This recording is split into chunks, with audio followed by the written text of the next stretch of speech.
नमस्कार साथियों। आज हमारे हिंदी के वर्णमाला चैप्टर की चौथी क्लास है। आज 3 क्लासें हो चुकी है। ठीक है, तो हमारे चैनल को सब्सक्राइब कर लीजिए, लाइक कीजिए, सब्सक्राइब कीजिए और शेयर भी कर दीजिए। ठीक है, आज हम हिंदी का चौथा लेक्चर शुरू कर रहे हैं। चौथे लेक्चर क्या है? अनुनासिक। अनुनासिक मतलब इसे चंद्र बिंदु, जो शब्दों पर चंद्र बिंदु लगता है, ये अनुनासिक वर्ड होता है। ठीक है, इसका क्या है? इसका सबसे महत्वपूर्ण प्रश्न ट्रिक मान लो, ट्रिक है कि ये जो है हिंदी के शब्दों में प्रयोग होता है, यानी तद्भव। अभी हमने पिछली क्लास में ये बताया था, एक अनुस्वार बताया था, ठीक है, और एक विसर्ग बताया था। ये क्या थे? ये तत्सम शब्दों में यानी संस्कृत के शब्दों में थे ये।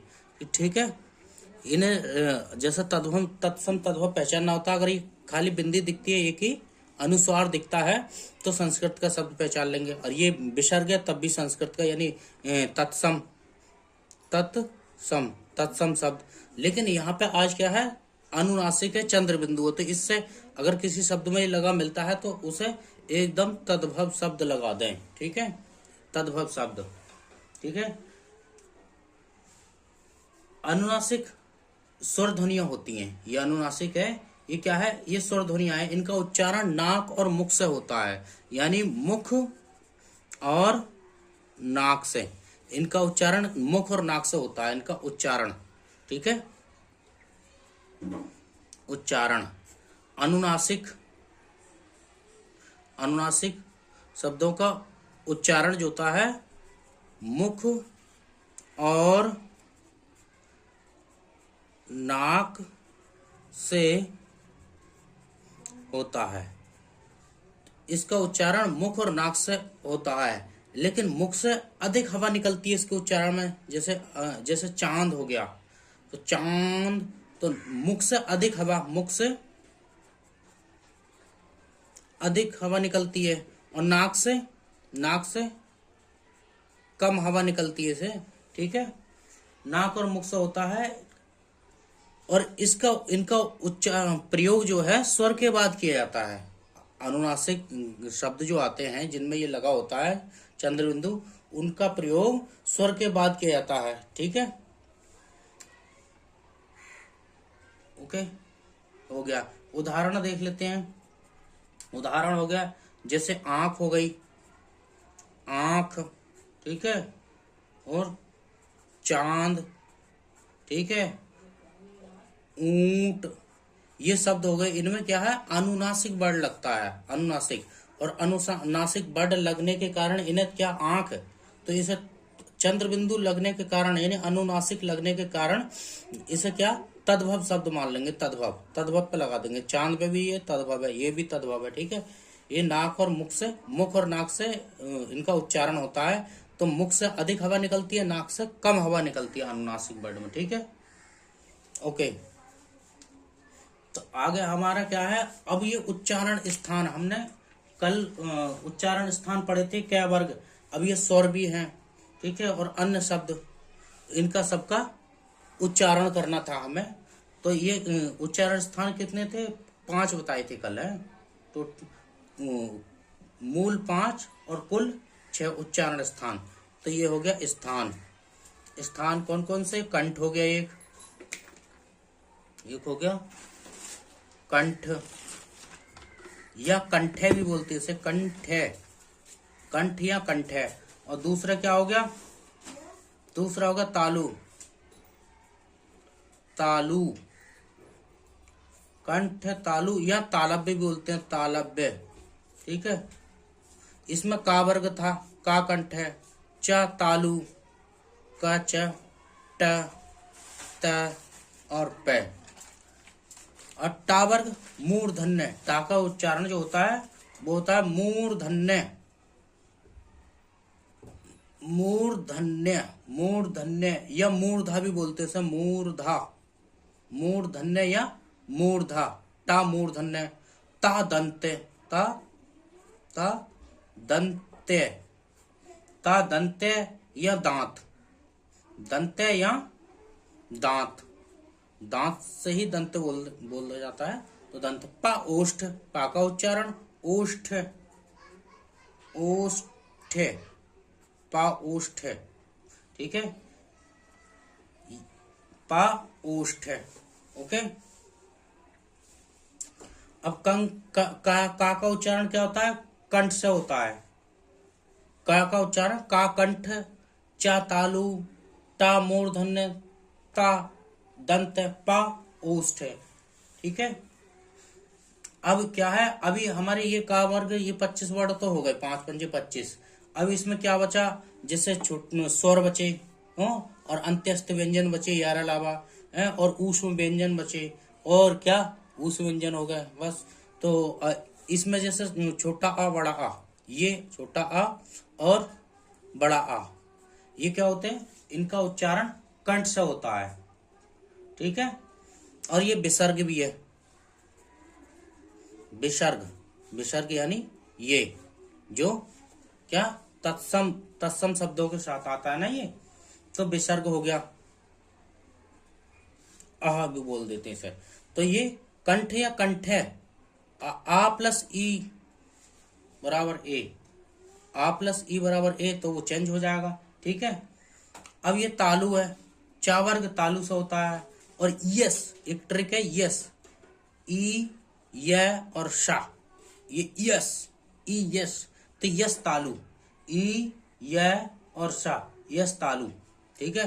और ई, इसमें ई बड़ी ई भी आएगी, छोटी ई भी आएगी, य और सा, यस, ये वाला सा जो है वो क्या है, तालु से है, यश तालु, यश तालु, छोटी बड़ी य और सा, यस तालु। और चा वर्ग पूरा चा तालु तो है ही, ठीक है। टा मूर्धन्य, टा मूर्धन्य में क्या आता है, पेट फटा सा, ये मूर्धन्य आता है, पेट फटा सा, ठीक है, मूर्धन्य पेट फटा सा, ठीक है। और रिर, रिर भी आता है इसमें, रिर, रिरी, ये रिर मूर्धन्य। और टा वर्ग पूरा मूर्धन्य, ठीक है। और रा भी मूर्धन्य में आता है, रा, ठीक है। टा वर्ग पूरा मूर्धन्य, रिर मूर्धन्य, टा वर्ग टाठा डाडा अड़ा, पूरा ये बता चुके हैं पहले, बस ये शब्द रह गए हैं जो आदि शब्द रह गए थे, स्वर वगैरह, ठीक है, यार अलावा अंत्यस्थ व्यंजन ये सब, तो इनके लिए ये बताया जा रहा है, ठीक है। तो मूर्धन्य पेट फटा सा है, तो मूर्धन्य रिर है, तो मूर्धन्य रा है, तो मूर्धन्य, ठीक है, ओके। अब हो गया दंत, ता दंत, ता वर्ग पूरा दंत में आएगा, ता था दाधा ना। और क्या ट्रिक है, न सल, नसल, ये बार बार वीडियो कट जा रही है, मोबाइल में कमी हो रही है। चलिए, तो हमने क्या बोल देखा था अभी, दंत तक देखा था, नसल, न स और ल, ता था दादा ना, ये तो दंत था ही, ता वर्ग पूरा दंत से था, तो ता था दादा ना, ना तक हो गया, और से और ले, सा और ला दंत हो गया, ठीक है। अब है उच्चारण ऊ, छोटा ऊ और बड़ा ऊ का। ये ऊ से पता चल रहा है ये ओष्ठ है, ओष्ठ, ओष्ठ है या ओठ से, ओष्ठ है या ओठ से बोला जाता है, इन्हें होठों से बोला जाता है, ये होठ से, ठीक है। तो ऊ ओष्ठ, और पा वर्ग पूरा, पा वर्ग पा फा वा वा वा, ये भी पूरा ओष्ठ से था, ठीक है। और अब क्या है, अब आता है छोटी ए और बड़ी ए, ठीक है। अब छोटी ए का क्या विच्छेद कर लेते हैं, तो ये छोटी ए बनता है आ प्लस ई से मिलकर बनता है, तो आ तो अभी बताया था कंठ है, और ई यस तालु, ये तालु है, तो ई तालु, तो कंठ तालब्य, कंठ तालु, कंठ तालब्य या कंठ तालु है, कंठ तालब, तालब्य, कंठ तालब्य या कंठ तालु, कंठ प्लस तालु से बोला जा रहा है ये, ठीक है, कंठ प्लस तालु से बोला जा रहा है, ठीक है। तो ये और ये इसका विच्छेद करते हैं, तो ये होगा आ और प्लस ए मिलकर बड़ी ए बनता है, ठीक है, कंठ तालव हो गया इसका, ओके। अब क्या रह गया हमारे पास, छोटी ए बड़ी ए हो गया, अब छोटी ओ और बड़ी ओ ये रह गया, इसका विच्छेद करते हैं, इसका विच्छेद आ प्लस आ प्लस ऊ से मिलकर बनता है ये ओ, आ प्लस ऊ से ओ। तो आ का उच्चारण क्या है? कंठ है। आ का उच्चारण कंठ है। ऊ ओष्ठ है, ऊ ओठ है। ठीक है, तो कंठ ओष्ठ, तो ये क्या हो जाएगा? कंठोष्ठ, कंठोष्ठ। ठीक है, कंठोष्ठ, कंठ प्लस ओष्ठ कंठोष्ठ, कंठोष्ठ। ठीक है, अब ये बड़ा, इसका ये उच्चारण आ प्लस उ, और ये वाला इसका इसका क्या होगा विच्छेद? इसका होगा, यानी आ तो ये होगा छठा, और प्लस ओ हो जाएगा, आ प्लस ओ मिलकर बड़ी ओ बनता है। ठीक है, तो ये कंठ से हो गया इसका उच्चारण कंठ, और इसका भी उच्चारण कंठोष्ठ, यानी कंठ प्लस ओष्ठ से, तो बड़ी ओ भी कंठोष्ठ के अंतर्गत आएगी। ठीक है, कंठोष्ठ। अब क्या बचा? बस सारे हो गए कंठोष्ठ। अब ये वे बचा, वे, ये वे, वगला वाला वा, वा। जब हम इसका उच्चारण करते हैं तो वा, नीचे का ओष्ठ ऊपर के दांत दोनों मिलकर, तो दंतोष्ठ, दंतोष्ठ, दंतोष्ठ हो जा रहा है। ठीक है, क्योंकि बोल के देखो, उच्चारण करके देखो इसका, वा वा वा, वगल बा, तो ऊपर के दांत लग रहे हैं और नीचे का होष्ठ लग रहा है, यानी होठ लग रहा है, तो दंतोष्ठ। ठीक है, और अजीब से हवा निकल, दंतोष्ठ, वाह वाह वाह। ठीक है, ये हो गया। अब आगे देते हैं अनुस्वार। अनुनासिक वर्ड अभी देखा हमने, ये इसके क्या है? ये तद्भव शब्दों में आता है। अब अनुस्वार, रुक तो नहीं रही है, सही चल रहा है। अनुस्वार, अनुस्वार ये हम पीछे बता चुके। इसके क्या है? अनुसार ये केवल बिंदी होती है, और ये जिस शब्द में लगी वो तत्सम शब्द होता है। ये मतलब तत्सम, तत्सम, तत्सम शब्दों में, तत्सम शब्दों में इसका प्रयोग किया जाता है। ठीक है, और इनके उच्चारण में क्या होता है भाई? इसके उच्चारण में क्या था? अनुनासिक, अनुनासिक के उच्चारण में क्या था? मुख से अधिक हवा निकल रही थी और नाक से कम। अनुनासिक एरिया, अनुनासिक के उच्चारण में मुख से अधिक हवा निकल रही थी, नाक से कम। लेकिन अनुनासिक का उल्टा है अनुस्वार। इसमें क्या है? नाक से अधिक हवा, इसमें नाक से अधिक हवा व मुख से कम हवा, कम हवा निकलती है। ठीक है, तो ये एक्सप्लेन कई बार परीक्षा में पूछा गया है। तो बताइए, नाक से अधिक हवा एवं मुख से हवा कम हवा किसके उच्चारण में निकलता है? वो चारों ऑप्शन दे देगा, एक अनुस्वार, एक अनुनासिक, और एक निर्नुनासिक। ठीक है, एक विसर्ग दे देगा। ठीक है, तो आपको घबराना नहीं है। नाक से अधिक हवा निकल रही है अनुनासिक में, और अनुस्वार में नाक से अधिक हवा अनुस्वार में, और इसी का उल्टा अनुनासिक हो गया। ठीक है, इसके उदाहरण देख लो। ये स्वर के बाद आने वाले व्यंजन ध्वनियां है। ये क्या है? अनुस्वार क्या है? अनुस्वार क्या है? यह स्वर के बाद आने वाली व्यंजन ध्वनियां हैं। ठीक है, ये व्यंजन ध्वनियां हैं, स्वर के बाद आने वाली व्यंजन ध्वनियां हैं, अनुस्वार। ठीक है, ये है अनुस्वार। और क्या? इसके उदाहरण देख लो। जैसे अनुस्वार में क्या है? जैसे चंचल। ठीक है, अनुनासिक में चंचल। ओके, कंटक, कंटक, कंकड़। ठीक है, इसके उदाहरण हो गए। इससे क्या है? पहले तो यही है कि ये शब्द अगर बिंदी लगी हुई है तो ये संस्कृत का शब्द मान लो। अगर तत्सम तद्भव है तो ये तद्भव। कंटक, कंटक तो कांटा होता है ना, तो ये तो संस्कृत का शब्द है ही। ठीक है, तो लेकिन संस्कृत का बिंदी लगाने से तत्सम शब्द हो गया है। ठीक है, अब आता है निर्नुनासिक। निर्नुनासिक,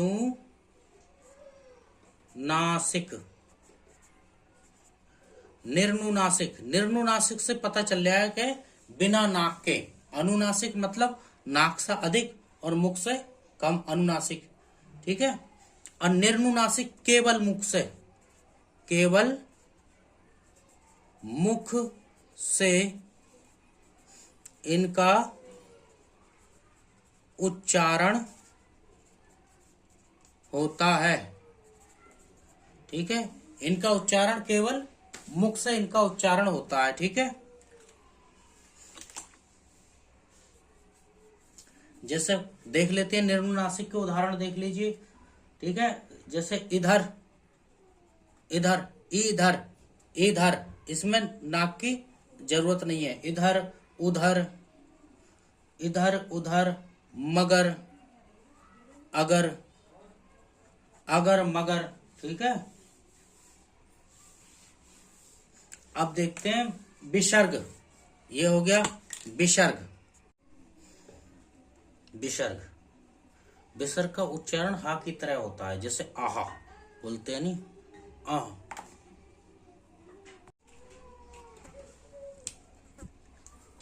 विसर्ग, विसर्ग का उच्चारण हा की तरह होता है, जैसे ये है आहा, अंग, अंग और आहा बोलते हैं ना इसे, आहा।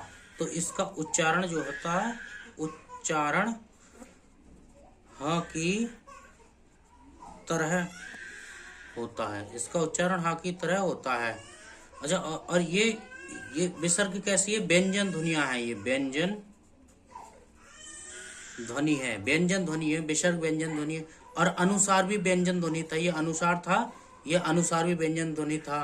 और ये क्या है विसर्ग, ये तत्सम, इसका उच्चारण होता है, तत्सम शब्द है ये, तत्सम। ठीक है, तत्सम यानी ये, अगर ये शब्द, ये विसर्ग लगा है किसी शब्द में तो वो संस्कृत का शब्द होगा, तत्सम शब्द होगा। ठीक है, अनुस्वर की तरह विसर्ग भी व्यंजन ध्वनिया होता है। ठीक है, इनका उच्चारण तत्सम शब्दों के साथ किया जाता है। ओके, अब है हलंत। हलंत, ये क्या होता है, किसी शब्द के नीचे लगता है हलंत, जब व्यंजन वर्णों का प्रयोग स्वर के बिना किया जाता है। मतलब ये का है। ठीक है, अब हलंत लगा दी इसमें, तो इसका मतलब इसमें जैसे नीचे, जैसे चा हो गया, चा में हलंत लगा दो, इसका क्या मतलब है, इसका मतलब है कि ये स्वर रहित है, यानी इसमें से स्वर निकाल दिया गया है। ठीक है, ये स्वर रहित है। ठीक है, क्या क्या क्या क्या। ओके, अब आता है संयुक्त अक्षरों का उच्चारण। संयुक्त अक्षर कौन से हैं भाई, संयुक्त अक्षरों का उच्चारण। हिंदी भाषा में उच्चारण के आधार पर ध्वनियों को 3 रीतियां होती हैं ध्वनियों की, यानी संयुक्त, संयुक्त अक्षरों का उच्चारण। संयुक्त अक्षरों का उच्चारण कौन से, संयुक्त अक्षरों का उच्चारण कितने 3 प्रकार से होता है, जैसे संप्रक्त, संयुक्त और युग्मक। 3 होता है ना, जैसे संयुक्त ध्वनि, संयुक्त, और ये संप्रक्त, संप्रक्त और युग्मक। भाई युग्मक का मतलब क्या होता है, इसका दूसरा द्वित हो जाना, जैसे डबल चा, डबल का है, जैसे कक्का, चच्चा, और जिस शब्द में ये डबल होता है वो युग्मक होता है। संप्रक्त, संप्रक्त का क्या पहचान है, जैसे बीच में आधा अक्षर आता है, जैसे जैसे क्या होता है संबल, ये कई बार परीक्षा में आया है, संबल तो बीच में आता है। ठीक है, और संयुक्त क्या है, कोई वर्ड शुरू में ही आधा हो जाए, जैसे क्लांत। ठीक है, तो ये संयुक्त अक्षरों का उच्चारण 3 है। संयुक्त ध्वनियां, ये संयुक्त ध्वनियों की रीति, संयुक्त ध्वनियों की रीति। हिंदी भाषा में उच्चारण के आधार पर ध्वनि की 3 रीतियां हैं। अब ये है ध्वनि की रीतियां, ध्वनि की रीतियां। ये ध्वनि की कौन सी 3 रीतियां हैं, नंबर 1 हो गया, नंबर 1 है संयुक्त ध्वनि। ध्वनि की 3 रीतियां, ये कई परीक्षा में आया कि ध्वनि की रीतियां बताइए, ध्वनि की रीतियां कितनी होती हैं, तो ध्वनि की 3 रीतियां होती है। नंबर 1 संयुक्त ध्वनि, संयुक्त, संयुक्त ध्वनि। अभी बताया हमने संयुक्त ध्वनि में क्या होता है, शुरू में कोई शब्द मतलब आधा होता है, ये है संयुक्त ध्वनि, संयुक्त हो जाती है। जब दो या दो से अधिक व्यंजन ध्वनियां परस्पर संयुक्त होकर एक ही स्वर के सहारे बोली या लिखी जाती हैं तो वे संयुक्त ध्वनियां कहलाती हैं। मतलब जिसमें इसमें जब हमने क्लांत लिखा, क्ला, कै और लय, अब इसमें स्वर कितने हैं भाई? इसमें तो स्वर नहीं है, क्योंकि आधा अक्षर कोई भी होता है उसमें स्वर नहीं होता है। इसमें है स्वर, तो इसमें एक ही स्वर है। जब दो या दो से अधिक व्यंजन ध्वनियां एक ही स्वर के सहारे बोली जाएं या लिखी जाएं तो वे संयुक्त ध्वनियां कहलाती हैं। ठीक है, अब जैसे इसके उदाहरण कई बार परीक्षा में आया है। उदाहरण जैसे प्राण हो गया, प्राण हो गया, और क्या, और क्या, घ्राण हो गया, प्राण, घ्राण, मिलान हो गया, मिलान, ये प्राण तो कई बार आया है। ऐसे क्लान हो गया, क्लान। ठीक है, प्रवाद हो गया, मतलब आधा अक्षर आएगा शुरू में। संयुक्त ध्वनि की पहचान क्या है? शुरू में आधा अक्षर आ रहा है। ठीक है, जैसे स्टेशन हो गया, स्टेशन। ठीक है, व्रण हो गया, व्रण। व्रत हो गया, व्रत। तो पहली पहचान क्या है? संयुक्त ध्वनि की पहचान है कि शुरू में आधा अक्षर आएगा। ध्वनि की कितनी रीतियां हैं? ध्वनि की 3 रीतियां हैं। ठीक है, और दूसरा क्या है? संयुक्त ध्वनि, ये हो गया संयुक्त ध्वनि। दूसरा है संप्रक्त ध्वनि, संप्रक्त ध्वनिया। ठीक है, संप्रक्त ध्वनि में अभी हमने बताया कि बीच में आधा अक्षर आएगा। जब क्या, दो शब्दों के बीच में एक ध्वनि आधा हो जाए। ठीक है, जब एक ध्वनि दो व्यंजनों से संयुक्त हो जाए तो उसे संप्रक्त ध्वनि कहते हैं। जब एक ध्वनि दो व्यंजनों से संप्रक्त हो जाए, दो व्यंजनों के बीच संप्रक्त हो जाए तो उसे संप्रक्त ध्वनि कहते हैं। ठीक है, अब इसके उदाहरण देखो। इसके उदाहरण तो कई बार परीक्षा में आया है। जैसे संबल, यही संबल ही कई परीक्षा में आया, संबल। अब ये बताएगा, ये बताओ कौन सी ध्वनि है इसमें? तो संप्रक्त ध्वनि है। संप्रक्त मतलब इसमें बीच में आ रही है, ये ध्यान रखना, आधा अक्षर बीच में आ रहा है, संप्रक्त हो गया।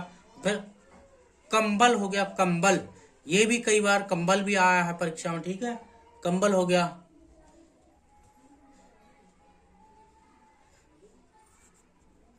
बंदर हो गया, मतलब बीच में आधा अक्षर हो रहा है तो संप्रक्त। जब एक ध्वनि दो व्यंजनों के बीच संप्रक्त हो जाए, संयुक्त हो जाए या संप्रक्त हो जाए तो उसे संप्रक्त ध्वनि कहते हैं। ठीक है, जब एक ध्वनि दो व्यंजनों के बीच संयुक्त हो जाए तो उसे संप्रक्त ध्वनि कहते हैं। ठीक है, अब है युग्मक ध्वनि। युग्मक तो मतलब अभी द्वित हो जाए। युग्मक का मतलब नंबर 3, युग्मक, युग्मक, आधा आएगा, युग्मक। युग्मक ध्वनिया कैसे? जैसे कोई शब्द द्वित हो जाए, जैसे क्या, जिसमें डबल चे, डबल के, डबल शब्द आए। जैसे दिक्कत हो गई, दिक्कत, आधा के फिर आधा के, दिक्कत। अभी इसमें क्या, सबल, कोई वर्ड जो है इसमें डबल हो रहा है, द्वित हो रहा है। द्वित का मतलब युग्म हो रहा है दो शब्दों का। इसमें आधा अक्षर पहला आया लेकिन डबल नहीं है। संप्रक्त ध्वनियों में डबल नहीं है, लेकिन दिक्कत हो गया। ठीक है, और प्रसन्नता, अब इसमें भी देखो डबल हो रहा है, एक शब्द बीच में आ रहा है और डबल हो रहा है। ठीक है, जैसे मन्नत हो गया, मन्नत और उन्नत। ठीक, ये था बर्तस्य व्यंजन। बर्तस्य व्यंजन कितने हैं? 5। नसल जर, नसल जर, इनमें सब में हलंत लगा हुआ है, यानी आधा अक्षर, नसल जर। ठीक है, ये 5 हैं। अब बर्तस्य का मतलब क्या होता है? ऊपर के जो दांत हैं, ऊपर के दांत के पीछे जो मसूड़ा है उसी को बर्तस्य बोला जाता है। तो उससे जैसे न, स, ल, जर, नसल जर, ये ऊपर के दांत के पीछे जो मसूड़ा उसमें जीभ लग रही है तो उसे बर्तस्य बोला जाता है। ठीक है, तो बर्तस्य व्यंजन कितने हो गए? 5। नसल जर। ठीक है, नसल जर। अब पार्श्विक, लय पार्श्विक, लय को उच्चारण पार्श्विक व्यंजन है ना, लय।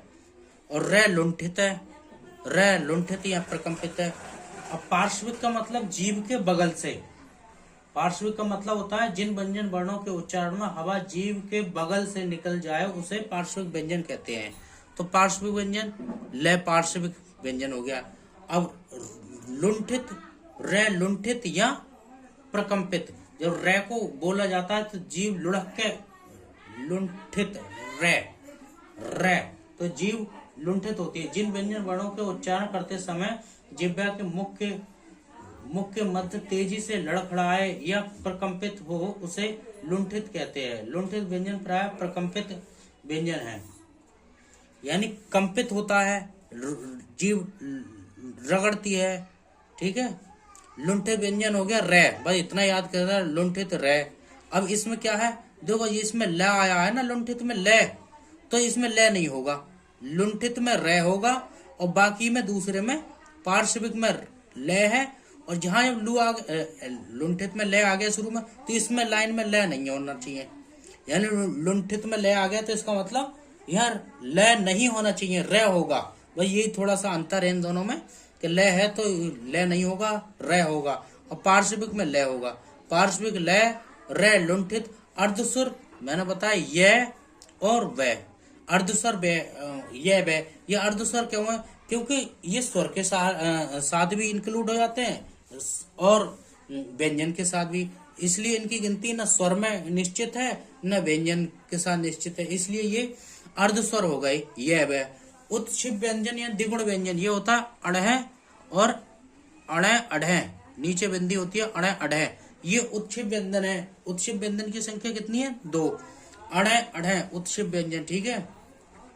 संघर्षी व्यंजन या ऊष्म संघर्षी, ये है 4 ऊष्म संघर्षी, जैसे ये छोटा सा, बड़ा सा, पेट फटा सा और हा, ये संघर्षी हैं, या ऊष्म संघर्षी या खाली संघर्षी, ठीक है। बड़ा सा, छोटा, पेट फटा सा और छोटा सा, फिर हा, ऐसा करके सीरीज में दे रखा था। स्पर्श व्यंजन ये 25 होते हैं। स्पर्श व्यंजन की संख्या 5 पंच का वर्ग, चा वर्ग, टा वर्ग, ये स्पर्श व्यंजन होते हैं। और स्पर्श व्यंजन क्या है, जिन वर्णों का उच्चारण करते समय वायु फेफड़ों से निकलती हुई मुंह के विभिन्न भागों, कंठ, तालु, मूर्धा आदि को स्पर्श करते हैं तो स्पर्श व्यंजन होता है। मुख से जब हवा निकलती है तो व्यंजन को 5 बताए ना, स्पर्श स्थान कितने, कंठ, तालु, मूर्धन्य, ओष्ठ आदि आदि, तो ये 5 कंठ उच्चारण स्थान बताए थे, ठीक है। इसे काकल्य व्यंजन बोलते हैं, हा, काकल्य होता है हा। बहुत कई बार परीक्षा में ये आया है, काकल्य वर्ण क्या है, काकल्य, काकल्य क्या है, हा, ध्यान रखना, काकल्य वर्ण हा है, ठीक है। तो स्पर्श व्यंजन पता है, यानी मुख, जब हवा फेफड़ों से निकलती है तो मुंह के अलग अलग स्थानों को स्पर्श करते हुए व्यंजन का उच्चारण होता है, ठीक है। तो ये हो गया आपके उच्च व्यंजन, अणह अणह 2, अर्धस्वर या ब, कई बार परीक्षा पूछा गया है, ये तो आता ही है। नस्ल जर, ये तो ट्रिक हो गई, नस्ल जर, बर्तस्थ नस्ल जर। स्पर्श या ऊष्म संघर्ष 4, ठीक है। स्पर्श व्यंजन 25, ठीक है। काकल्य वर्ण हा हो गया, ठीक है।